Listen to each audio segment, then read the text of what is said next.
Hello, नमस्कार, आदाब, सत श्री अकाल। कैसे हो साथियों? मैं अंकुर पारिक आप सभी का स्वागत करता हूं आपके अपने मंच शिवी एजुकेशन हब पर। प्यारे साथियों, जैसा कि आपको पता है, आपके अपने शिवी एजुकेशन हब पर चल रही है राजस्थान के कॉलेज लेक्चरर आयुष विभाग के अंदर असिस्टेंट प्रोफेसर बनाने की तैयारी, क्योंकि आपकी सफलता में सबसे बड़ी भूमिका निभाएगा ये 40 नंबर जो कि राजस्थान जीके के आते हैं। पिछली बार हमने एक पेपर सॉल्व करवाया था जो कि पिछली बार आपके आया था। अब एक और पेपर हम सॉल्व करवा रहे हैं और जानते हैं कि राजस्थान जीके में किस तरीके के प्रश्न पूछे जाते हैं। आप सभी को ये पता होना चाहिए कि शिवी एजुकेशन हब पर हम आपको तैयारी करवा रहे हैं राजस्थान जीके के आयुष बैच पर। इस बैच से बहुत सारे बच्चे जुड़ चुके हैं। अगर आप अभी तक नहीं जुड़े हो तो जल्दी से इस बैच से जुड़िए। इस बैच से जुड़ने के लिए आपको अपने मोबाइल पर डाउनलोड करना पड़ेगा हमारा एप्लीकेशन, जो कि है Shivi education hub. Google play store पर मिल जाएगा, एप्पल पर भी आपको मिल जाएगा, वेबसाइट से भी आप परचेज कर सकते हैं। किसी भी प्रकार की कोई दिक्कत आती है तो इन नंबरों पर आप फोन करना, 7014495956। आपको संपूर्ण जानकारी मिलेगी। तो भैया, देखते हैं कि आरपीएससी किस तरीके के प्रश्न पूछती है। और आपको हर संडे हम जितने भी पेपर हुए हैं वो सारे के सारे पेपर सॉल्व करवाएंगे। अगर आप चाहते हैं कि इससे जुड़े हुए और वीडियो आपके लिए लेकर आए तो चैनल को सबसे पहले सब्सक्राइब कर दीजिए, वीडियो को शेयर कीजिए अपने दोस्तों के साथ में। चलिए, तो ये पेपर आपके सामने 13/11/2021 को हुआ था आपके अगध तंत्र का। जी हाँ साथियों, जीके एंड अगध तंत्र, जीके के बारे में ही हम डिस्कस करेंगे क्योंकि सब्जेक्ट आप मुझसे अच्छा जानते हो। चलिए, तो यहां पर स्टार्ट करते हैं और मेरे साथ में आपके अपने गौरव सर भी होंगे। उनसे जुड़े हुए प्रश्न जब आएंगे तो मैं गौरव सर को बुलाऊंगा। चलिए, तो ये पेपर आया था, ओरिजिनल पेपर से ही आपको सॉल्यूशन करवाया जा रहा है ताकि आप आसानी से समझ सको कि किस तरीके से आरपीएससी क्वेश्चन पूछता है। तो सबसे पहले ये आपके इतिहास के प्रश्न है। पहला प्रश्न जो कि आपके टॉपिक से आया है, राजस्थान के अंदर खान पान।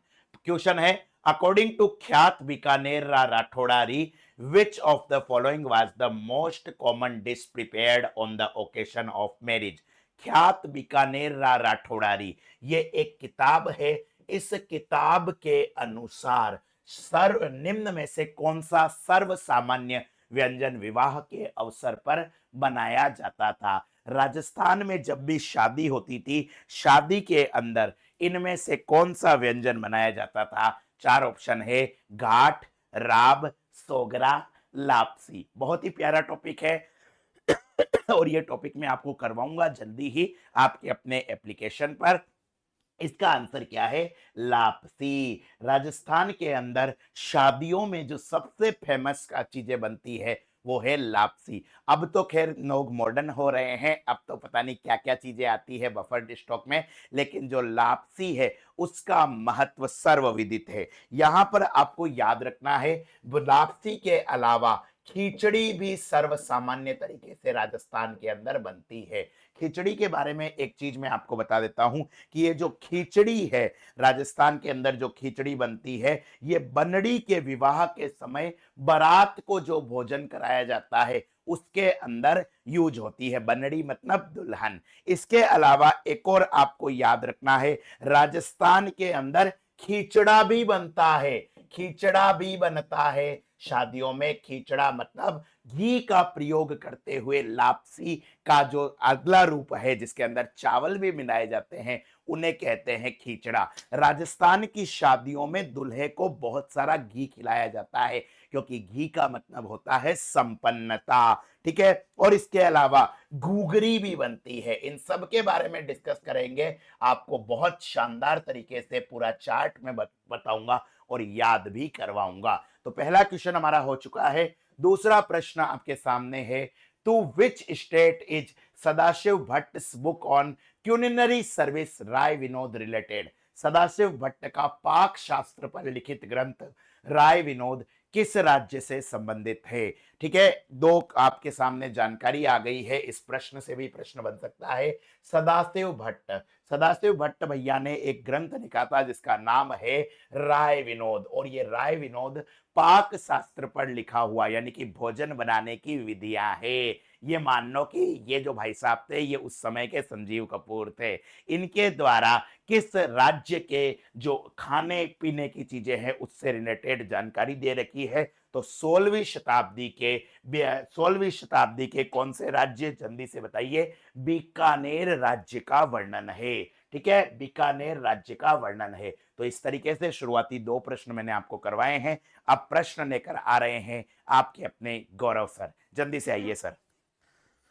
Thank you sir. जैसा कि साथियों आप सभी को पता है, आपका जो पेपर चल रहा है ये आपका 2021 में आपके ही विभाग में पूछा गया ये एक पेपर है। तो प्यारे साथियों, आपको इससे क्या पता लगेगा, आपको इससे पैटर्न का पता लगने वाला है, याद रखना। चलिए नेक्स्ट प्रश्न आपसे क्या पूछा गया है इसकी एक बार चर्चा कर लेते हैं, और आपको याद रखना ऐसे ही प्रश्न आपसे एग्जाम में पूछे जाते रहेंगे। चलिए तो नेक्स्ट प्रश्न क्या पूछा गया है, क्वेश्चन नंबर 3 आपसे पूछा गया है, एक बार में चर्चा कर लेते हैं इसके बारे में। आपसे पूछा गया है कालीबंगा, और कालीबंगा का मतलब शब्दताओं से आपसे प्रश्न पूछा है कि कालीबंगा से निम्न में से किस फसल के अवशेष मिले हैं, याद रखना। तो आपसे फसल पूछी है कि कालीबंगा में कौन सी फसल निकली है। विकल्प ए है जौ, सोयाबीन, रागी या चावल। अब देखिए राजस्थान में हम आपको कई तरह की सभ्यताएं बताएंगे, और फिर बता रहा हूं आपको क्या पढ़ना है उससे ज्यादा इंपॉर्टेंट है कौन सी बातें आपको छोड़नी है, क्योंकि राजस्थान में मैंने आपको पहले ही बता दिया था 4-5 सभ्यता पढ़नी है आपको, कालीबंगा पढ़नी है आपको, गणेश्वर पढ़नी है आपको, आहड़ पढ़नी है। तो ये आपको कहां से पता लगेगा, ये आपको हम ही बताने वाले हैं, निश्चिंत रहिए, आपको कोई भी पता नहीं लगेगा, क्योंकि ट्रेंडिंग में आपके यहां से प्रश्न बन रहे हैं। अब देखिए यहां से आपको याद रखना कालीबंगा, और कालीबंगा से किसके अवशेष आपको देखने को मिले हैं प्यारे साथियों, याद रखना जौ के अवशेष देखने को मिले हैं। ए विकल्प सबसे सटीक आंसर है। लेकिन आपको कौन कौन सी बातें और याद रखनी पड़ेंगी, जरा याद रखना। कालीबंगा से आपको क्या मिले हैं, तांबे के उपकरण मिले हैं भाई, याद रखना। कैसे उपकरण, तांबे के उपकरण यहां से मिले हैं, याद रखना। आपको याद रखना तांबे के यहां से क्या मिला है, एक तीर भी मिला है, याद रखना। इसके अलावा यहां से तांबे का एक क्या मिला है, भाला भी मिला है, आपको याद रखना। इसके अलावा आपको मिट्टी के क्या मिले हैं, मिट्टी के आपको बर्तन भी कहां से मिले हैं, कालीबंगा सभ्यता से मिले हैं। आपको याद रखना इस पूरे दुनिया में यदि जुते हुए साक्ष्य, खेतों के साक्ष्य, जुते खेतों के साक्ष्य यदि कहीं से मिले हैं तो प्यारे साथियों आपके कहां से मिले हैं, कालीबंगा सभ्यता से मिले हैं। ये सब बातें जब आपको क्लास पढ़ाई जाएगी तब आपको बताया जाएगा। इसके अलावा आपकी 7 अग्नि वेदिकाएं मिलेंगी। कितनी मिलती हैं, 7 आपकी अग्नि वेदिकाएं मिलती हैं प्यारे साथियों, याद रखना है। इसके अलावा कितनी अग्नि वेदिकाएं हैं, 7 हैं। और आपके दुर्ग के अवशेष भी मिलते हैं प्यारे साथियों, यहाँ पर एक फोर्ट भी मिलता है, याद रखना। तो ये सारी चीजें आपको कहां मिलती हैं, ये आपको कालीबंगा में मिलती हैं, याद रखना। फसल की बात होगी तो जो यहां से प्रमुख फसल भी आपको मिलने वाली है, ये सब चर्चा हम जब करते हैं जब आप हमारा प्यारे साथियों सीवी एजुकेशन हब से हमारा कोर्स परचेज जिन विद्यार्थियों ने कर रखा है, जिन हमारे प्यारे साथियों ने कोर्स ले रखा है, उनको हम डिटेल से चर्चा करते हैं। तो एक बार जो भी मेरे को देख रहे हैं सभी क्लास को प्यारे साथियों क्या कर देना, सभी आपके साथियों तक शेयर कर देना। और आपको यदि सिलेक्शन लेना है तब प्यारे साथियों आपको क्या करना पड़ेगा, हमारा कोर्स परचेज करके आपको तैयारी शुरू कर देनी ही चाहिए। ठीक है, नेक्स्ट प्रश्न आपसे क्या पूछा गया है, जरा देखिए। भील जनजाति, और आपसे पूछा गया है कि ये जो भील जनजाति है ये भील जनजाति विवाह के अवसर पर मंडप की सजावट किस वृक्ष की पत्तियों से करती है, याद रखना। तो आपसे पूछा है भील जनजाति, और जब मंडप का प्रयोग करेगी तो मंडप के प्रयोग के समय ये किस वृक्ष के पत्तों का प्रयोग करती है, तो आपको याद रखना तीसरा विकल्प आम वृक्ष है, याद रखना। जब मैं आपको राजस्थान में जनजातियां पढ़ाऊंगा तो राजस्थान में कई तरह की जनजातियां हैं, जिनमें आपकी ग्रासिया हैं, शहरिया हैं, भील हैं, डामोर हैं। आपके प्रत्येक जनजाति की अलग अलग चर्चा की जाएगी, आपको बताया जाएगा कू क्या होता है, आपको बताया जाएगा प्यारे साथियों टपरा क्या होता है, आपको बताया जाएगा गमेती किसे कहा जाएगा, आपको बताया जाएगा प्यारे साथियों कि मुखिया किस जनजाति के पटेल को क्या बोला जाएगा, मेरे भाई मुखिया को पटेल बोला जाएगा। आपको सारी बातें बताई जाएंगी, विधि विधान से आपको सारी बातें समझाई जाएंगी। और जब भीलों की बात हो रही है तो भीलों में आपसे प्रश्न पूछे जाएंगे प्यारे साथियों कि भील है, इन भीलों का सबसे प्रमुख एक नृत्य है जिसका नाम है गबरी नृत्य। और याद रखना अब की बार यहाँ गबरी से प्रश्न बनेगा। राजस्थान का सबसे प्राचीन आपका लोकनाट्य भी माना जाता है। इसके अलावा प्यारे साथियों याद रखना है आपको, एक प्रथा होती है भीलों की, और उस प्रथा का नाम क्या है? एक तो उत्सव मनाते हैं भगोरिया उत्सव। कौन सा? भगोरिया उत्सव। आपको याद रखना है ये क्या है, क्लास में आपकी चर्चा कर दी है प्यारे साथियों, याद रखना। एक है गोल गधेड़ो। कौन है? गोल गधेड़ो। चाहे इंग्लिश लिख लीजिए, चाहे हिंदी लिख लीजिए, चाहे राजस्थानी भाषा, गोल गधेड़ो ही बोला जाता है प्यारे साथियों, याद रखना। ये होली के अवसर भीलों के द्वारा, होली के समय भीलों के द्वारा क्या मनाई जाती है? एक प्रथा मनाई जाती है प्यारे साथियों। यहां से भी आपका प्रश्न पूछा जाएगा। तो राजस्थान में जनजातियों से प्रश्न बनेंगे, इसलिए प्यारे साथियों आपको तैयारी शुरू कर देनी ही चाहिए, चाहे कुछ भी हो जाए। ठीक है, अब बताइए आपको इतनी बात समझ में आ गई हो तो नेक्स्ट प्रश्न की तरफ चलते हैं। और नेक्स्ट प्रश्न आपसे क्या कहता है, एक बार चर्चा कर लीजिए। नेक्स्ट प्रश्न आपसे पूछता है कि राजस्थान, और राजस्थान में नमक उत्पादन का सबसे बड़ा स्रोत कौन सा है? जल्दी से बताओ। देखिए अब आपसे नमक उत्पादन के बारे में पूछा गया है, तो नमक कहां से मिलता है? खारी झीलों से मिलेगा। और खारी झीलों के नाम दे रखे हैं पचपदरा, सांवर, पोखरण और डिडवाना। याद रखना आपको सबसे ज्यादा यदि कहीं राजस्थान में नमक उत्पादन किया जा रहा है तो आपकी सांवर झील है। कौन सी झील है? सांवर झील है। आपको यह भी याद रखना है राजस्थान की वो कौन सी झील है जहां पर मोरली झाड़ी से क्या बनाया जाता है? नमक उत्पादन किया जाता है प्यारे साथियों, याद रखना। जब हम आपको पढ़ाएंगे तब आपको एक एक चीज स्पष्ट करने वाले हैं कि सामर साल्ट लिमिटेड की स्थापना कहां की गई है, राजस्थान के 3 जिलों में फैली हुई झील कौन सी है, तब आपको सामर की चर्चा करने वाले हैं, याद रखना। इसके अलावा जब भी आपको सामर पढ़ाएंगे तो सामर में आपको 3-4 बातें बताने वाले हैं प्यारे साथियों। भारत की सबसे बड़ी खारे पानी की झीलों में इसे शामिल किया जाता है, आपको याद रखना है।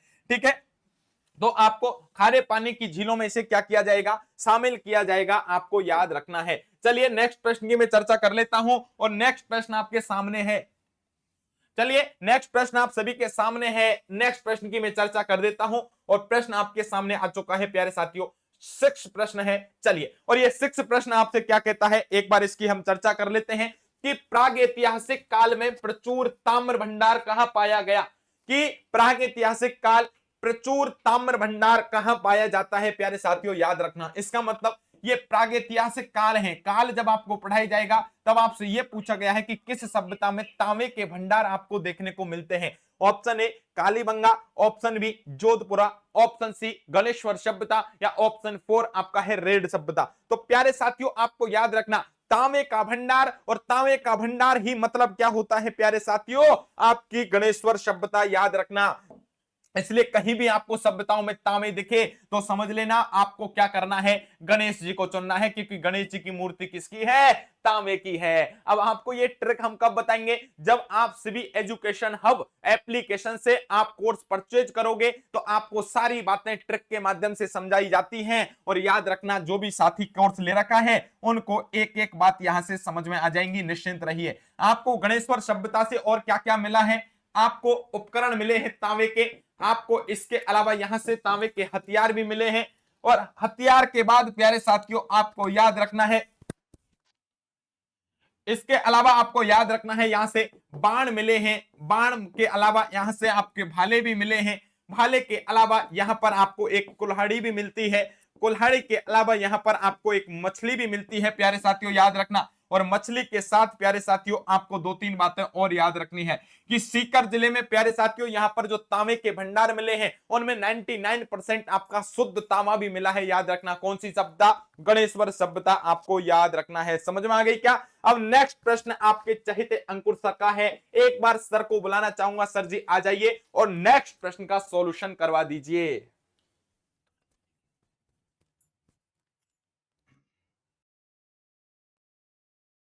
आपका एक बार फिर से थोड़ा सा गला खराब हो रहा है, लेकिन फिर भी जोश में कोई कमी नहीं है, क्योंकि गौरव सर इतना शानदार पढ़ा रहे हैं तो अपने आप एक दबाव आ जाता है। 7वां प्रश्न आपके सामने है, which of the following medicinal herb is not identified as critically endangered?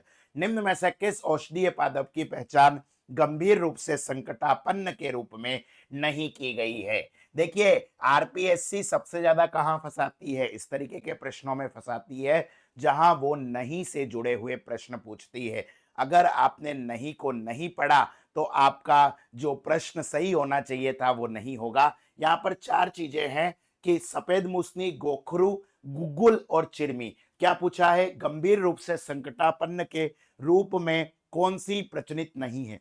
ठीक है, चिरमी इसका करेक्ट आंसर है। चलिए अगला प्रश्न मैं आपको बताता हूं, बहुत ही सिंपल सा क्वेश्चन है।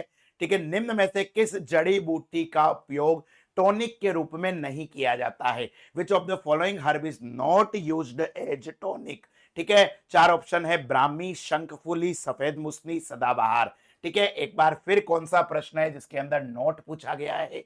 बहुत ही कॉमन सेंस का यूज है। आप आयुर्वेद वाले तो इसको आसानी से बता देंगे। ब्राह्मी का बहुत ज्यादा मेडिसिनल यूज होता है, शंख फूली का होता है, सफेद मुसनी का होता है, पर सदाबहार का मेडिसिनल यूज नहीं होता है। इसका यूज आपके फर्नीचर वगैरह में होता है। तो इस तरीके से 2 क्वेश्चन आपके पूछे हैं मेडिसिनल हर्ब के बारे में। इनके बारे में भी हम आपको क्लास में बहुत डिटेल से बताएंगे। जो रिसर्च पेपर हुए हैं उनसे आपको समझाएंगे, टीकेडीएल प्रोजेक्ट के आंकड़े भी बताएंगे। एक बार फिर गौरव सर के क्वेश्चन आए, गौरव सर आ रहे हैं, चलिए। थैंक यू सर जी। देखिए प्यारे साथियों, आपके सामने कैसे कैसे प्रश्न बन रहे हैं, किस तरह का आपका पैटर्न रहेगा, इन सब की हम व्याख्या इसलिए कर रहे हैं कि आपको किस दिशा में पढ़ना है। आपको फालतू की बातें नहीं पढ़नी है, आपको डायरेक्ट आपके एग्जाम के बेस को आपको तैयार करना पड़ेगा। आपसे कैसे प्रश्न पूछे जा रहे हैं उन टॉपिक्स को आपको कवर करना पड़ेगा, ताकि प्यारे साथियों आपको जल्दी से जल्दी क्या मिले, सफलता मिले। सटीकता के साथ आप सभी पढ़ते जाएं। बस आपको ये सारी बातें कहां से मिलेंगी? जब आप प्यारे साथियों पेपर का विश्लेषण करेंगे। और आपके पास इतना समय है नहीं कि आप प्रत्येक पेपर को देखते जाएं, प्रत्येक एग्जाम में कौन सा प्रश्न पूछा गया है, वो काम आप हमारे ऊपर छोड़िए और आप सटीकता के साथ डायरेक्ट कोर्स खरीदिए और आप डायरेक्ट तैयारी कीजिए। चलिए नेक्स्ट प्रश्न आपके सामने पूछा गया है, क्वेश्चन नंबर 9। और क्या पूछा गया है इसकी चर्चा कर लेते हैं। आपसे पूछा गया है, निम्न में से कौन सा नृत्य कालबेलिया जनजाति से संबंधित है? याद रखना। और कालबेलिया जनजाति से संबंधित आपका जब भी नृत्य पूछा गया है मेरे प्यारे साथियों, तो आपको याद रखना है, एक कालबेलिया जनजातियों के नृत्य हैं जिसमें आप देखेंगे इंडोनी नृत्य है। कौन सा है? इंडोनी नृत्य है। दूसरा विकल्प इसका सबसे सटीक आंसर होगा। जब मैं आपको पढ़ाऊंगा प्यारे साथियों तब आपको बताऊंगा अग्नि नृत्य। अग्नि नृत्य आपके जसनाथ जी की आराधना में जसनाथी जाट होते हैं, वो फायर डांस करते हैं, याद रखना। इसे फायरे फायरे भी बोला जाता है प्यारे साथियों। इसमें जो आग कोयले जलाई जाते हैं उनको मतीरा बोला जाता है। एक भीलों का नृत्य है जिसे बोला जाएगा गबरी मेरे प्यारे साथियों। ये लोक नाट्य भी है, ये आपका डांस भी है भील जनजाति का, और राजस्थान का सबसे प्राचीन आपका लोक नाट्य माना जाएगा। सबसे लंबे समय तक लगभग 40 दिन तक चलने वाला लोक नाट्य है जिसका नाम है गबरी। और जब मैं पढ़ाता हूं तो आपको बताऊंगा इसमें राई कौन होता है, इसमें पूरिया कौन होता है, इसमें झमटा झमटा पात्र क्या होता है, खड़का खड़का क्या होता है, एकी बेकी बेकी ये शब्द कहां से प्रयुक्त होते हैं प्यारे साथियों, याद रखना। तो आप जब एक आराम से बढ़िया सी कहानी सुनोगे, ये शिव और भस्मासुर की कहानी पर ऊपर इस आधारित होता है आपका गबरी डांस। जब डांस पढ़ेंगे तब आपको याद रखेंगे प्यारे साथियों, एक एक चीजें बताएंगे। कालबेलिया जनजाति की चर्चा करूंगा जिसकी प्रसिद्ध नृत्यांगना है कालबेलिया, जिसका नाम है गुलाबो। और गुलाबो सपेरा प्यारे साथियों याद रखना, ये कालबेलिया जनजाति राजस्थान में सांप पकड़ने का काम करती है, लेकिन सबसे ज्यादा डांस करने वाली याद रखना मेरे प्यारे साथियों, इसमें कई सारी डांसर जो फेमस हुई हैं वो कौन सी हैं? एक आपकी गुलाबो सपेरा है प्यारे साथियों, जिसको पद्म श्री भी मिल चुका है। तो ये सब बातें कहां से आपकी क्लियर होंगी? जब आप लगातार क्लासेज लेंगे तब आपको ये सारी बातें क्लियर हो जाएंगी। इसलिए मस्ती के साथ पढ़िए, आराम के साथ पढ़िए और पूरी वीडियो जरूर देखिए प्यारे साथियों कि आपका सॉल्यूशन किस तरह से करवाया जा रहा है। नेक्स्ट प्रश्न आपका पूछा गया, राजस्थान में जुते हुए खेत के प्राचीनतम साक्ष्य निम्न में से किस सभ्यता स्थल पर मिले हैं? जल्दी से बता दीजिए। और मैंने अभी तो आपको बता दिया था कि कालीबंगा सभ्यता, और कालीबंगा सभ्यता में आपके जुते हुए खेत के क्या मिले हैं? साक्ष्य मिले हैं। मैंने आपको जस्ट इससे पहले जब सभ्यताओं वाला चैप्टर आया तब आपको स्पष्ट बता दिया। और थोड़ा सा कॉमन सेंस लेके चलो, बार बार कालीबंगा से ही प्रश्न क्यों आ रहा है, बार बार गणेश्वर से ही क्यों प्रश्न आ रहा है? और देखो एक ही आपके पेपर में लगभग 3 से 4 आपकी सभ्यताओं से प्रश्न आ गए। इसका मतलब सामान्य बातें पूछी जा रही हैं, जनरल बातें पूछी जा रही हैं, और आपको केवल 3-4 सभ्यताएं पढ़ के जानी है। मैं फिर गारंटी के साथ कहता हूं कि आपका प्रश्न पत्र में फिर आपका यहीं से प्रश्न बनेगा इन 4 सभ्यताओं से। इसलिए आपको निश्चिंत रहना है, आपको लगातार तैयारी करते रहना है, आपको मस्ती के साथ पढ़ते रहना है प्यारे साथियों, याद रखना। नेक्स्ट प्रश्न आपसे क्या पूछा है, एक बार इसकी भी चर्चा कर लेते हैं। आपको क्या करना है प्यारे साथियों, हमारे ऊपर विश्वास करना है और जितने भी आपके साथी हैं उन सभी तक इस वीडियो के लिंक को शेयर कर देना है। और प्यारे साथियों, आप तैयारी करना चाहते हैं तो आप हमारे कोर्स को ज्वाइन कर सकते हो, याद रखना है आपको। चलिए नेक्स्ट प्रश्न आपसे पूछा है, बेणेश्वर मेला, और बेणेश्वर मेला आपका कब लगता है, आपको याद रखना। तो बेणेश्वर मेला आपका कब लगेगा प्यारे साथियों, याद रखना, बेणेश्वर मेला लगेगा माघ महीने की पूर्णिमा को लगता है। जब मैं आपको मेले त्योहार पढ़ाऊंगा तब आपको मेले पढ़ाऊंगा, उनमें आपको बताऊंगा कि राजस्थान का त्रिवेणी संगम के रूप में जाना जाएगा बेणेश्वर, याद रखना, राजस्थान के दक्षिणी जिले में स्थित है मेरे भाई, याद रखना। और यहां पर एक मेला लगेगा प्यारे साथियों, इसे आदिवासियों का कुंभ भी कहा जाएगा। और यहां पर प्यारे साथियों भील जनजाति सबसे ज्यादा मौजूद होती है, इसलिए इसे भीलों का कुंभ भी कहा जाएगा। ठीक, डिटेल से चर्चाएं कहां करते हैं, डिटेल से चर्चा जब आपको लगातार पढ़ाएंगे तब वहां डिटेल से इनकी चर्चा करेंगे। राजस्थान में हाल ही में एक पेपर हुआ फर्स्ट ग्रेड का, आपका जो पेपर आरपीएससी करवा रही है, और जस्ट 5 दिन पहले ही एक प्रश्न पत्र में पेपर प्रश्न आया आपका कि बैलगाड़ी मेला कहां लगता है। बैलगाड़ी मेला लगता है प्यारे साथियों चाकसू, और चाकसू कहां है, राजस्थान के जयपुर जिले में, वही सीता माता का मेला है, उसी मेले में आपको याद रखना है बैलगाड़ी मेला का प्रसिद्ध है। एक प्रश्न आपका हाल ही में पूछा गया है प्यारे साथियों, राजस्थान में एक आरपीएससी ने पेपर लिया और उसमें प्रश्न पूछ लिया, लाल्या काल्या का मेला कहां लगता है। लाल्या काल्या का मेला कहां लगेगा, तो लाल्या काल्या का मेला आपका लगता है अजमेर में, याद रखना। ये सारी बातें आपको हम जब आप हमारा ये कोर्स परचेज करोगे, सिवी एजुकेशन हब एप्लीकेशन डाउनलोड करोगे प्ले स्टोर से, तो आपको आयुष के नाम से हमारा कोर्स मिल जाएगा। और ये कोर्स आप परचेज करने पर आपकी रोज लाइव क्लासेज मिलेंगी, रिकॉर्डेड क्लास मिलेंगी। इसमें आपको प्यारे साथियों DPP, one liner PDF, e notes, आपको कंटेंट मिल जाएगा, हमारा पूरा पैनल कंटेंट मिल जाएगा, पैनल पीडीएफ मिल जाएगी, और जो आपके डाउट होंगे वो सारे डाउट सेशन भी ले लिए जाएंगे। तो एक बार मस्ती के साथ आपको पढ़ते रहना है, किसी तरह की कोई टेंशन नहीं लेनी है। अब नेक्स्ट प्रश्न आपसे क्या पूछा है, इसकी एक बार चर्चा कर लेते हैं। अर्जुन लाल सेठी के द्वारा राजस्थान सेवा संघ का गठन किस विख्यात व्यक्ति की सलाह पर किया गया, आपको याद रखना। तो अर्जुन लाल सेठी और राजस्थान सेवा संघ की स्थापना प्यारे विद्यार्थियों याद रखना, यहां पर महात्मा गांधी की सलाह पर की जाती है। किसके द्वारा की जाती है, राजस्थान में। ये अब देखो कई तरह की संस्थाओं से प्रश्न बनते हैं, याद रखना। आपसे पूछा जाएगा मारवाड़ हितकारिणी सभा की स्थापना किसने की, कहां की गई प्यारे साथियों, याद रखना। आपसे पूछा जाएगा राजस्थान सेवा संघ की स्थापना किसने करी है, कहां पर की गई है। आपसे पूछा जाएगा राजस्थानी साहित्य अकादमी की स्थापना किस जिले में की गई है। आपसे पूछा जाएगा राजस्थान जवाहर कला केंद्र की स्थापना कहां की गई है। राजस्थान में हस्तकला का सबसे बड़ा केंद्र कौन सा है। तो ये 15 नाम हैं जो आपकी परीक्षाओं में आएंगे, इनके अलावा एक प्रश्न नहीं बनेगा, फिर गारंटी दे रहा हूं। इसलिए आपको एक एक बातें यहां से याद रखनी पड़ेंगी, आपके पास कोई ऑप्शन नहीं है, आपको मस्ती के साथ पढ़ाना है। अब देखो जब राजस्थान सेवा संघ की बात होती है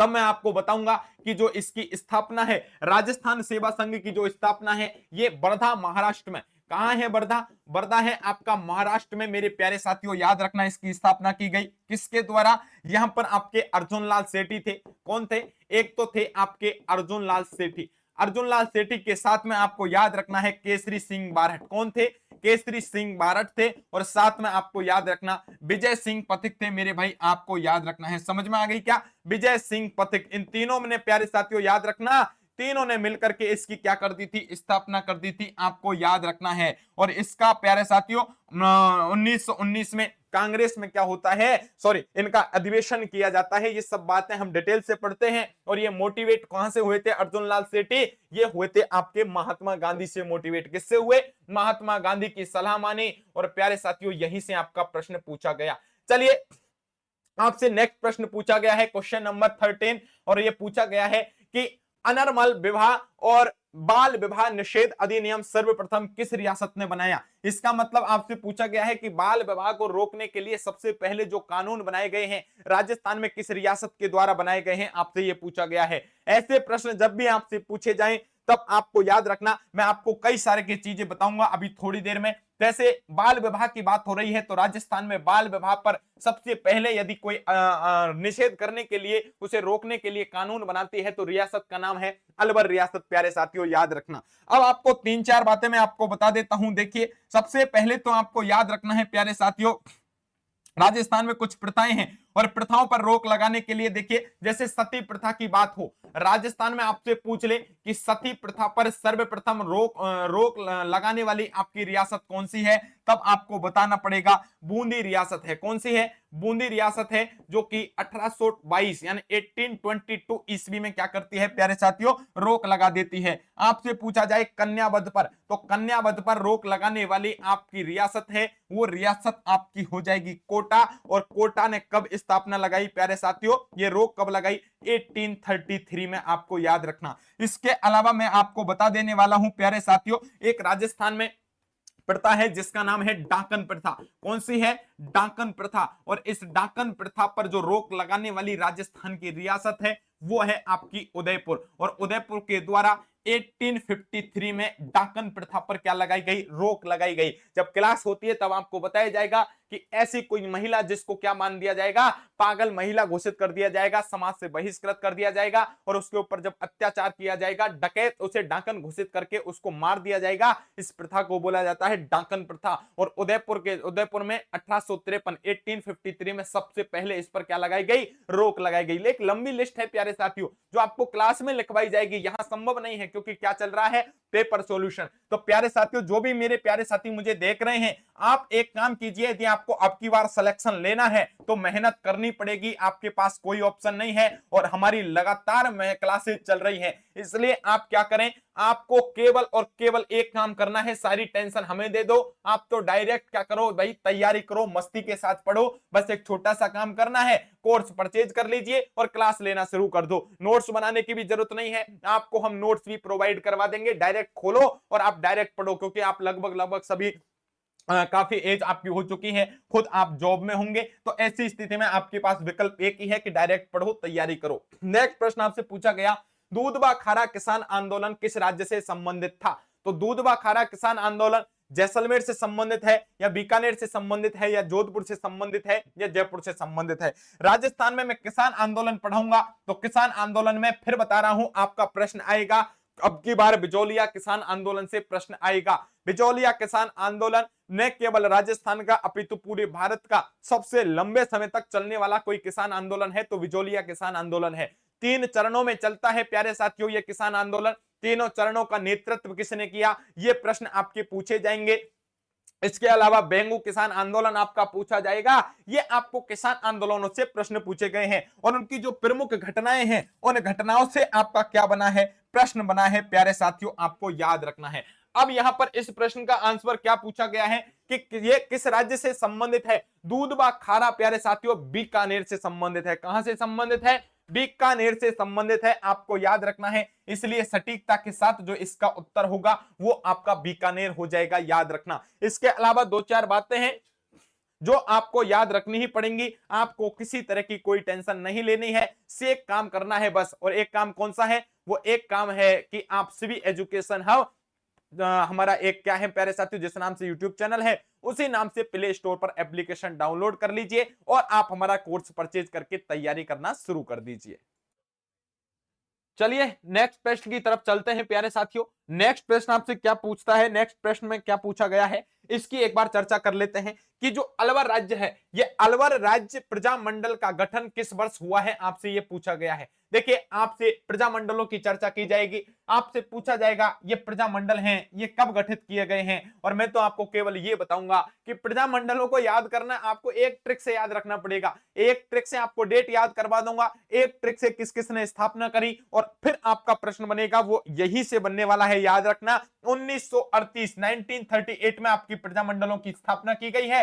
जैसे जयपुर है, जयपुर प्रजामंडल की स्थापना किसके द्वारा की गई, कब की गई है? बीकानेर की कब की गई है? ये आपको डेट और आपको तिथि याद रखनी है। आपको स्थापना किसने करी है ये याद रखनी है। ये ट्रिक से याद करवाते हैं क्लास में, आपको अभी कोई चक्कर में नहीं पड़ना है, मस्ती के साथ आराम से एक एक प्रश्न की व्याख्या देख लेनी है। चलिए नेक्स्ट प्रश्न आपसे पूछा गया है, निम्नलिखित में से कौन सा सुमेलित नहीं है, यानी आपको मैच करवाना है और मैच कौन सा नहीं हो रहा है एक बार जल्दी से चेक कर लीजिए। एक तरफ दे रखा है, एक तरफ आपको भाकर, गिरवा, कांठल और छप्पन की पहाड़ियां, और एक तरफ आपको बता रखा है कि ये कहां स्थित है, जल्दी से बता दीजिए। एक बार इनकी स्थिति पूछी है कि पूर्वी सिरोही, उदयपुर वेसिन, चंबल वेसिन या फिर प्यारे साथियों छप्पन की पहाड़ियां, आपसे ये प्रश्न पूछा गया है। तो आपको याद रखना है ये जो कांठल है, ये कांठल आपका माही बेसिन में स्थित है, याद रखना। जब आपको पढ़ाया जाएगा तब आपको बताएंगे कि आपका कहां है, माही बेसन में स्थित है, याद रखना। इसलिए विकल्प 3 आपका क्या हो जाएगा, विकल्प 3 आपका यहां पर आंसर होने वाला है, आपको याद रखना है। तो आपको कोई टेंशन नहीं करनी है, इसका सबसे सटीकता के साथ जो आंसर माना जाएगा वो आंसर क्या माना जाएगा, इसका प्यारे साथियों विकल्प 3 इसका सटीकता के साथ क्या माना जाएगा, आंसर माना जाएगा। चलिए इसके अलावा नेक्स्ट प्रश्न की चर्चा कर लेते हैं। और नेक्स्ट प्रश्न आपसे क्या पूछा गया है, आपसे पूछा गया है निम्न में से कौन सा पठार अरावली पर्वतमाला से संबंधित नहीं है, जल्दी से बताओ। भोराट का पठार, उड़िया पठार, लसाड़िया का पठार या हाड़ौती का पठार। तो आप सभी को पता होना चाहिए कि जो हाड़ौती का पठार है, यह हाड़ौती का पठार आपके किस किस के बीच स्थित है, अरावली पर्वतमाला और विंध्याचल पर्वतमाला दोनों के बीच में स्थित है, आपको याद रखना। इसलिए आपका हाड़ौती का पठार 4 इसका आंसर क्या हो जाएगा, सटीकता के साथ इसका सही आंसर होने वाला है, याद रखना। थोड़ा सा कोई दिक्कत नहीं है, किसी तरह की कोई दिक्कत आपको नहीं आएगी, कभी कभी हो जाता है प्यारे साथियों, बोर्ड की ये टेक्निकल इश्यू आ जाती है। इसलिए इसका सटीकता के साथ आंसर जो होगा वो क्या होगा, विकल्प 4 इसका आंसर होने वाला है। ठीक है, तो इस प्रश्न का सटीकता के साथ आंसर हो जाएगा आपका हाड़ौती का पठार, सही आंसर होगा। नेक्स्ट प्रश्न की तरफ चलते हैं कि नेक्स्ट प्रश्न आपसे क्या पूछा है। दो आपको सूचियां दी गई हैं, आपको मैच करना पड़ेगा। एक तरफ नदियां हैं, एक उनकी उत्पत्ति कहां कहां से हो रही है, और सही उत्तर आपको क्या करना पड़ेगा, चूज करना पड़ेगा प्यारे साथियों। तो आप तीनों नदियों को देखोगे तो प्यारे साथियों आपको मैच कर लीजिए, एक बार इनको मिलान कर लेते हैं, और मिलान करने के बाद कौन कौन सी नदी का उद्गम कहां से हुआ है याद रखना। सबसे पहले तो आपको याद रखना है, सबसे पहले तो याद रखना जो आपकी सावी नदी है, ये सावी नदी कहां से निकलती है, शेवर की पहाड़ियों से निकलती है प्यारे साथियों, याद रखना। इसलिए आप इसको मैच करवा दीजिए, सावी नदी कहां से निकल गई, शेवर की पहाड़ी। फिर आपको याद रखना है, आपको बेडच नदी की बात कर लेता हूं, और बेडच नदी कहां से निकलती है, गोगुंदा की पहाड़ियों से निकलती है। फिर आपको याद रखना पड़ेगा कि जो आपकी कातरी नदी है ये खंडेला की पहाड़ी से निकलती है, और कोठानी नदी आपकी दिवेड़ से निकलती है। मैच करा लो, 2 1 4 3, और 2 1 4 3 का विकल्प आपका थर्ड हो जाएगा। तीसरा विकल्प आपका यहां से सटीकता के साथ आंसर माना जाएगा। नेक्स्ट प्रश्न की मैं चर्चा कर लेता हूं, आपके सामने पूछा गया है क्वेश्चन नंबर 19 आपसे पूछा गया है, और क्या कह रहा है, निम्नलिखित में से जिलों का कौन सा समूह राजस्थान में उप आर्द्र जलवायु और उपाद्र जलवायु का प्रतिनिधित्व करने वाला है, याद रखना। जब आपको जलवायु पढ़ाया जाएगा तो जलवायु के अनुसार आपको सारी बातें चर्चा की जाएंगी। वहां आपको बताया जाएगा कि आपका जयपुर है, अजमेर है, अलवर वाला बेल्ट है, यहां पर आपकी जो जलवायु होगी ये आपकी उपाद्र जलवायु होने वाली है। अब प्यारे साथियों नेक्स्ट प्रश्न पर आपके सर को मैं बुलाना चाहूंगा, लेकिन उससे पहले आपको 2-3 बातें मैं बता देने वाला हूं। यदि आप चाहते हैं कि अब की बार आप प्रोफेसर बन जाएं, आरपीएससी की इस भर्ती परीक्षा में आपके बढ़िया अंक आए राजस्थान वाले पोर्शन में, तो आपको क्या करना है, शिवी एजुकेशन हब जो हमारा यूट्यूब चैनल का नाम है, इसी नाम से प्ले स्टोर पर जाएं, वहां आपको हमारा एक एप्लीकेशन मिलेगा, और एप्लीकेशन में जाने के बाद प्यारे साथियों आपको याद रखना है कि यहां पर आपको कुछ इस प्रकार का ये क्या दिख जाएगा, थंबनेल दिख जाएगा, कोर्स दिखेगा, जिसमें आपको राजस्थान जीके का हम प्यारे साथियों एक कोर्स लेकर के आए हैं, आयुष जीके के नाम से है, ये आप ज्वाइन कर लीजिए, और आपकी राजस्थान जीके की गारंटी अब हमारी है। आप बिल्कुल भूल जाइए, आपको कुछ नहीं करना, केवल आपको लास्ट में 40 पेज देंगे और आपके सारे प्रश्न सही होंगे, ये गारंटी है। बस आप आराम से क्या कीजिए, कोर्स परचेज कीजिए, और कोर्स परचेज करने के बाद ये सारी गारंटी हमारे ऊपर छोड़ दीजिए कि आपको किस तरह से सारे नंबर दिलाने हैं। अब आगे आपका पूरा पेपर सर करवाएंगे। आप सभी से निवेदन है, एक बार जल्दी से जल्दी जितने भी आपके साथी हैं सभी तक इस वीडियो के लिंक को शेयर कर देना, ताकि आगे हम आपके सामने और आपके पेपरों का सॉल्यूशन करवा सकें और आप तक पहचान बना सकें। बस आप कोर्स परचेज कीजिए, आराम से पढ़िए, मस्ती के साथ, हम आपके साथ सदैव हैं। थैंक यू विद्यार्थियों। बहुत बहुत धन्यवाद गौरव सर। तो बच्चों आपको मैं बार बार यही समझा रहा हूं कि आपकी सफलता में सबसे बड़ी भूमिका कोई निभाएगा तो वो होगा राजस्थान जी के, क्योंकि 110 नंबर जो है वो लगभग सभी विद्यार्थी के पकड़ में है। ठीक है, और अगर उन 110 में भी डाउट है तो भैया फिर पेपर ही मत दो। ठीक है, और राजस्थान जीके की वजह से सिलेक्शन नहीं रुकेगा, इस चीज की गारंटी मेरी है, यानी कि अंकुर पारिक की है, गौरव सर की है, शिवी एजुकेशन हब के पूरे परिवार की है। चलिए तो स्टार्ट करते हैं आपके सामने क्वेश्चन नंबर 20। जनगणना 2011 के अनुसार राजस्थान का सर्वाधिक नगरीकृत जिला कौन सा है? As per census 2011 the most urbanised district in Rajasthan is Kota, Jaipur, Jodhpur, Ajmer. देखिए बहुत इंपॉर्टेंट है आपके जनगणना वाला चैप्टर, और ये चैप्टर पूरा चैप्टर मैं आपको पढ़ाऊंगा। ठीक है, और पढ़ाऊंगा नहीं, इतना विश्वास दिला रहा हूं, 3 से 4 घंटे के अंदर जितने भी सेंसस से जुड़े हुए आंकड़े हैं वो आंकड़े आपको याद करवाऊंगा। देखिए पिछली बार हमने पंचकर्मा के पेपर का सॉल्यूशन करा था, अगध तंत्र का अब कर रहे हैं, बाकी सब्जेक्ट का भी आपको सॉल्यूशन करवाया जाएगा। ठीक है, और हमेशा हर पेपर पर जब हम रिसर्च कर रहे थे, हमारी टीम डिस्कस कर रही थी, तो हमने ये पाया कि भैया आपके ज्यादातर जो प्रश्न है वो प्रश्न जनगणना वाले टॉपिक से बने हैं। 5 से 6 क्वेश्चन बने हैं। जब ये 30 प्रश्न का जीके आता था, अब 40 का आएगा, तो ये आंकड़ा 7 से 8 होगा। इसीलिए सही ढंग से पढ़िए। ठीक है, राजस्थान जीके को इसलिए मैं बार बार नहीं कह रहा कि मुझे कोर्स बेचना है, कोर्स तो भगवान की दया से बहुत सारे चल रहे हैं, आप एक बार शिवी एजुकेशन हब का ऐप डाउनलोड करके देखना। लेकिन जो नया टास्क हमें मिला है, ठीक है, कि भैया आयुष डिपार्टमेंट के अंदर भी, ठीक है, हम एक मेहनत करें, आपकी सफलता में अपनी भूमिका निभाए, उसके अंदर भी हमारा योगदान हो सकता है। चलिए इस प्रश्न का आंसर बताने से पहले मैं आपको बताता हूं कि राजस्थान में टोटल अर्बनाइजेशन कितना था। राजस्थान के अंदर तो 24.90% टोटल, अगर ओवरऑल राजस्थान की बात करें तो 24.90% क्या है आपके टोटल आपके शहरी क्षेत्र है, और बाकी जितना भी बचा यानी कि 75.10% ग्रामीण क्षेत्र है, ग्रामीण जनसंख्या के अंदर निवास करते हैं। राजस्थान का सबसे ज्यादा नगरीय जनसंख्या वाला क्षेत्र है कोटा। कोटा के अंदर लगभग 60% से ज्यादा 60.31% जो लोग हैं वो शहरों के अंदर रहते हैं, 60.31%।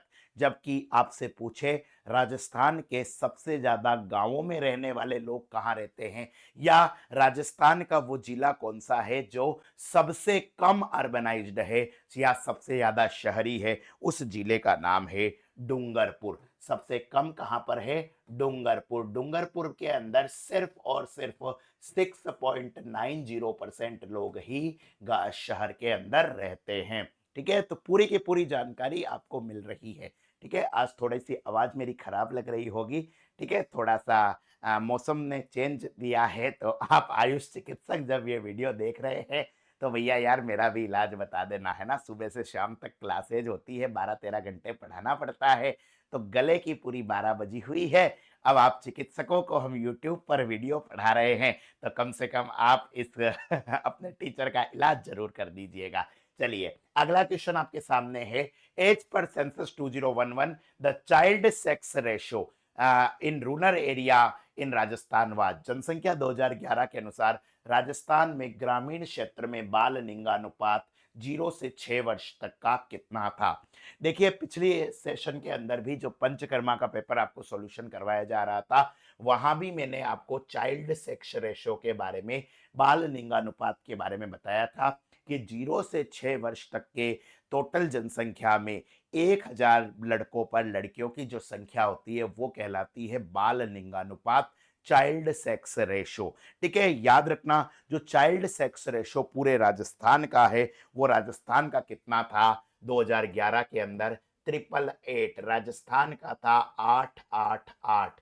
और इसके अंदर अगर अपन ग्रामीण क्षेत्र की बात करें, अर्बन एरिया की बात करें, तो भैया अर्बन एरिया के अंदर ये था 892, 892। चलिए अगले प्रश्न पर आते हैं। अगला प्रश्न है Kheri breed of sheep is found in. भेड़ों की खेरी नस्ल कहां पाई जाती है? ठीक है। देखिए पशुधन से जुड़ा हुआ आपका टॉपिक एग्जाम के अंदर आता है, ठीक है। पंचकर्म के पेपर में भी हमने देखा था, आगे के पेपर्स में भी हमने देखेंगे आगे कि पशुओं से संबंधित प्रश्न पूछे जाते हैं। गाय की, भैंस की, बकरी की, भेड़ की, घोड़े की, ऊंट की नस्ल आपको याद करनी है। और यहाँ पर जो हमारी फैकल्टी पैनल है, हमारी जो मैडम है, वो आपको ट्रिक के माध्यम से ये पढ़ाएगी, ठीक है। चलिए आज वो अवेलेबल नहीं है क्योंकि पेपर हम मैं और गौरव सर ही करवा रहे हैं, लेकिन जब आप कोर्स लेंगे तो कोर्स में आपको मैम से भी मिलना होगा। यहाँ पर इस प्रश्न का आंसर क्या है, जोधपुर, पाली और नागौर जिले के अंदर भेड़ की जो खेरी नस्ल है वो आपके जोधपुर में पाई जाती है, पाली में पाई जाती है एंड नागौर के अंदर पाई जाती है। चलिए अगला प्रश्न है, match list first with list second and select the correct answer by using the code given below the list. सूची 1 और 2 का मिलान कीजिए और नीचे दिए गए कोड का प्रयोग करके सही उत्तर का चयन कीजिए। सिलीसेड, बंद बारेठा, गेब सागर, तालाब शाही, डूंगरपुर, भरतपुर, अलवर, धौलपुर। चलिए बताइए भैया इस क्वेश्चन नंबर 23 का आंसर। देखिए अब ऐसे प्रश्न जब भी आते हैं आपको सबसे पहले तो घबराना नहीं है। इनमें से जो सबसे सरल है, जो बहुत ज्यादा चर्चाओं में रहता है, ठीक है, जो जब आपको आर्ट एंड कल्चर पढ़ाया जाएगा तब भी आएगा, ज्योग्राफी के अंदर भी आएगा कि भैया एक गेब सागर है, वो कहां पर है, गेब सागर, ठीक है। ध्यान से देखना, आपका जो गेब सागर है वो है डूंगरपुर के अंदर, ठीक है। तो सबसे इंपॉर्टेंट जो है, जो बार बार परीक्षा के अंदर पूछा जाता है, ठीक है, गेब सागर डूंगरपुर, ठीक है। तो सी का पहला, अब सी का पहला जहां नहीं होगा वो ऑप्शन अपने आप कट जाएगा। सी का पहला यहां नहीं है, सी का पहला यहां नहीं है, यानी कि आपके ऑप्शन ए नंबर 1 और नंबर 2 के अंदर से होगा। अब यहां पर आपको देखने की भी जरूरत नहीं है सिलीसेड कहां पर है, सिलीसेड आपके अलवर के अंदर है, ए का तीसरा अपने आप ही पता हो रहा है। बंद बारेठा जो है वो भरतपुर के अंदर है, बी का दूसरा कहां पर है, ठीक है, बी का दूसरा यहीं पर है। और तालाब ए शाही कहां है, तालाब ए शाही धौलपुर के अंदर है। ये पूरी की पूरी लिस्ट आपको बताई जाएगी, मैप के द्वारा पढ़ाई जाएगी, ट्रिक के द्वारा पढ़ाई जाएगी। याद रखना 40 नंबर के लिए कम से कम आपके 80 घंटे की क्लास होगी और ये 80 घंटे अगर आपने हमें दे दिए तो निश्चित रूप से आपके लिए फ्रूटफुल रहेगा। चलिए अगले प्रश्न पर आते हैं, क्वेश्चन नंबर 24। 2001 से 2011 के दशक में सबसे ज्यादा जनसंख्या वृद्धि दर प्रतिशत वाले 3 राज्यों का सही अवरोही क्रम बताइए। The correct descending order of 3 district with the highest percentage of population growth rate in the decade 2001 to 2011। ठीक है, 2001 से 2011 के अंदर जनसंख्या वृद्धि दर, यहां पर क्या पूछा है, पॉपुलेशन ग्रोथ रेट सबसे ज्यादा कितनी हुई है, 3 राज्यों की, 3 जिलों की। तो मैंने आपको बताया था कि पूरे के पूरे राजस्थान के अंदर 2001 से 2011 में 21.31% से ग्रोथ हुई थी। ठीक है, अगर आपने ये 7 पेपर भी ढंग से पढ़ लिए तो आपका कॉन्फिडेंस लेवल बहुत ज्यादा बढ़ जाएगा। ठीक है, और ये सारे पेपर्स आपके संडे को हम रिकॉर्ड करते हैं, मोस्ट प्रोबेबली संडे को ही अपलोड कर दिया जाएगा, नहीं तो मंडे को जरूर ये क्लास आपकी अपलोड हो जाएगी। शिवी एजुकेशन हब से आप जुड़े रहिए, चैनल को सब्सक्राइब करिए। सबसे ज्यादा पिछले सेशन के अंदर भी मैंने आपको बताया था, बाड़मेर के अंदर सबसे ज्यादा जनसंख्या वृद्धि दर हुई है और इसके ऊपर आरोप लगता है कि पाकिस्तान से जो घुसपैठ हुई है उस वजह से तो कहीं ये जनसंख्या वृद्धि दर नहीं हो गई। 32.5% बाड़मेर के अंदर वृद्धि हुई थी। इसके बाद में दूसरे नंबर पर आता है आपका जैसलमेर। जैसलमेर के अंदर 31.8% स्पीड से पॉपुलेशन ग्रोथ हुई है। और उसके बाद में आपके आता है जोधपुर। जोधपुर के अंदर 27.7 यानी कि 27.7% की स्पीड से वृद्धि हुई है। तो इसका आंसर क्या होगा, 24वें का आंसर 2 होगा।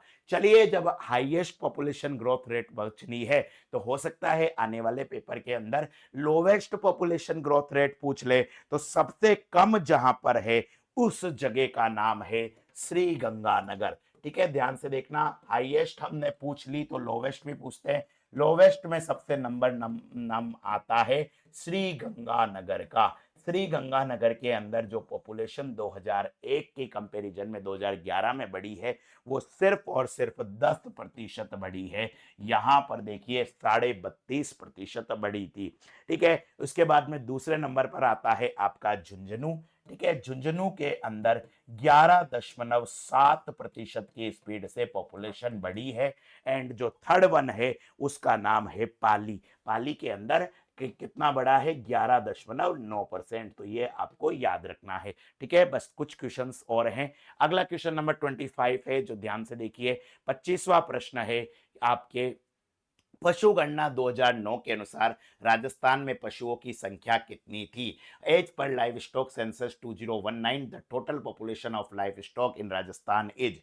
ठीक है, हर 5 साल में आपके राजस्थान के अंदर और पूरे भारत के अंदर पशु गणना होती है और जो लेटेस्ट पशु गणना है उसके आंकड़े से इस बार प्रश्न आएगा ही आएगा जो आपको क्लास के अंदर विधिवत रूप से बताई जाएगी। इस प्रश्न का आंसर क्या होगा? इस प्रश्न का आंसर होगा बेटा ध्यान से देखना 56.8 मिलियन, 56.8 मिलियन इस प्रश्न का करेक्ट और परफेक्ट आंसर होगा। ठीक है, 56.8 मिलियन इसका आंसर होगा। नई जो पशु जनगणना है उसके बारे में आपको क्लास के अंदर हम बताएंगे, कतई घबराने की आवश्यकता नहीं है। अगला प्रश्न है in which climate region is savanna type of vegetation found. Rajasthan का जब एग्रो क्लाइमेटिक डिवीजन हम पढ़ते हैं, ठीक है, क्योंकि अभी क्लास के अंदर इस छोटे से सेशन के अंदर ये समझाना संभव नहीं है, अभी के लिए आप सिर्फ याद रखना हो AW प्रकार की राजस्थान के अंदर जलवायु पाई जाती है। इसका पूरा का पूरा डिटेल्ड सॉल्यूशन आपको बताया जाएगा। मैम आपको पढ़ाएगी कि किस तरीके से राजस्थान में अलग अलग प्रकार की एग्रो क्लाइमेटिक जोन पाए जाते हैं। चलिए, सवाना क्या होता है। अगला प्रश्न है 2011 की जनगणना के अनुसार किस जिले की पुरुष साक्षरता दर सबसे कम है। Which among the following district recorded lowest male literacy rate age पर 2011 सेंसस। ठीक है, यहां पर साक्षरता दर पूछी है और साक्षरता दर सबसे कम पुरुष साक्षरता दर याद रखनी है आपको। सबसे कम पुरुष साक्षरता दर है बांसवाड़ा और प्रतापगढ़ के अंदर। ठीक है, सबसे ज्यादा अगर आपसे पूछ लेते तो इसका आंसर क्या होता? सबसे ज्यादा अगर आपसे पूछ लेते पुरुष साक्षरता दर तो इसका आंसर होता झुंझुनू और कोटा। ठीक है, झुंझुनू और कोटा के अंदर सबसे ज्यादा पुरुष साक्षरता मेल लिटरेसी रेट पाई जाती है। ऐसा का ऐसा वुमेन का भी पूछ सकते हैं। अगर महिला की सबसे कम साक्षरता दर वाले जिले पड़े तो महिला साक्षरता दर में जालोर और सिरोही जो है वो सबसे कम साक्षरता दर वाले जिले हैं। और सबसे ज्यादा वाले अगर आपसे पूछ ले महिलाओं के तो इसके अंदर आंसर आएगा कोटा और उदयपुर। जनगणना से जुड़े हुए बहुत सारे फैक्ट हैं और प्योर फैक्चुअल टॉपिक है जिसके अंदर जो क्लास के अंदर पढ़ाया जाएगा बस वो घोट के पी जाओ, काम आपका हो जाएगा।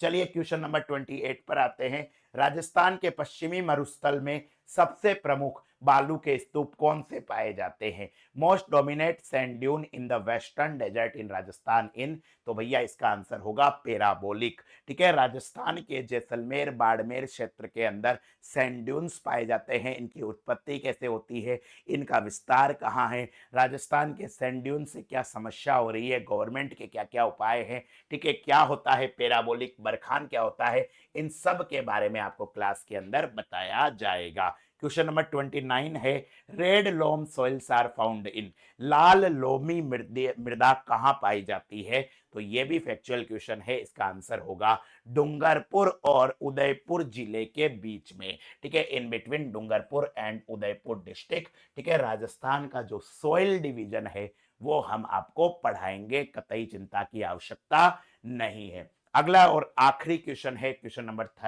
30। Kher forest area in Rajasthan is. Rajasthan में खेर वनीय क्षेत्र पाए जाते हैं। राजस्थान के अंदर जो खेर वनीय क्षेत्र है वो बेटा याद रखना ऑप्शन नंबर 2 कोटा और सवाई माधोपुर के बीच में पाए जाते हैं। ये जो खेर क्षेत्र है ये काफी ज्यादा इंडस्ट्री के रूप में उपयोगी है, कत्था वगैरह बनाने में काम आता है। तो इस तरीके से हमने राजस्थान के अंदर जो पेपर हुआ था उस पेपर का आपको सॉल्यूशन कराया है। एक बार फिर मैं आपको बता देता हूं, मैं ये गारंटी लेता हूं इस यूट्यूब मंच पर, ठीक है, ओपनली ये गारंटी ले रहा हूं। इस पेज पर देखिए मेरी फोटो है। सन 2014 से हम पढ़ाई में हैं। राजस्थान की, इंडिया की बहुत सारे कंपटीशन एग्जाम्स के अंदर हम सेवाएं दे रहे हैं। आपके आयुष विभाग में कोर्स लॉन्च करने से पहले हमने काफी ज्यादा रिसर्च करा है और इस रिसर्च के आधार पर मैं ये कह सकता हूं कि 40 में से 40 नंबर आपको दिलवाऊंगा। बस आप मेरे साथ मेहनत करने को तैयार रहिए। आपको क्या करना है, ये हमारा एप्लीकेशन है, गूगल प्ले स्टोर पर शिवी एजुकेशन हब नाम से आपको ऐप मिल जाएगा। इस ऐप को डाउनलोड कीजिए और उसके बाद में आपको मेरी फोटो दिख जाएगी। ये बैच है Rajasthan college lecturer, RPSC college lecturer Rajasthan GK, Ayush GK. इन नंबरों पर इस बैच को आप ज्वाइन कर सकते हैं। किसी भी प्रकार की दिक्कत आती है तो 7014495956 पर आप फोन कर सकते हैं। कई सारे स्टूडेंट का हमारे पास में फ़ोन भी आया है कि सर हमें क्लास लेने का टाइम नहीं है, हमें तो आप स्टडी मटेरियल दे दो, उस स्टडी मटेरियल से हम पढ़ लेंगे। वैसे क्लास का कोई विकल्प नहीं है। मैं बार बार ये कहता हूँ कि क्लासेज सबसे अच्छा सॉल्यूशन है, लेकिन इसके बावजूद क्यों आप जॉब में है, आप वर्किंग में है, आप कुछ कर रहे हैं, तो आपके लिए हमने नोट्स भी तैयार करे हैं। ये नोट्स आपको पोस्ट से, बाय पोस्ट से आपके एड्रेस पर मिल जाएगा। Our notes are collect in both Hindi and English medium. Hindi और अंग्रेजी दोनों माध्यम के अंदर आपके नोट्स बनाए गए हैं। किसी भी प्रकार की जानकारी चाहिए तो इन नंबरों पर आप फोन कीजिए। तो चलिए दोस्तों, अगर आपको ये वीडियो पसंद आई हो, ठीक है, गला खराब है उसके बावजूद वीडियो बनाई है और वो पसंद आई हो, तो आप वीडियो को शेयर करना, सब्सक्राइब करना और बेल आइकन दबाना बिल्कुल ना भूलिए। फिर मुलाकात होगी एक नए विषय के पेपर के साथ में जल्दी ही। सब्सक्राइब करके बेल आइकन दबाना बिल्कुल ना भूले और याद रखना, शिवी है तो मुमकिन है। जय श्री कृष्ण।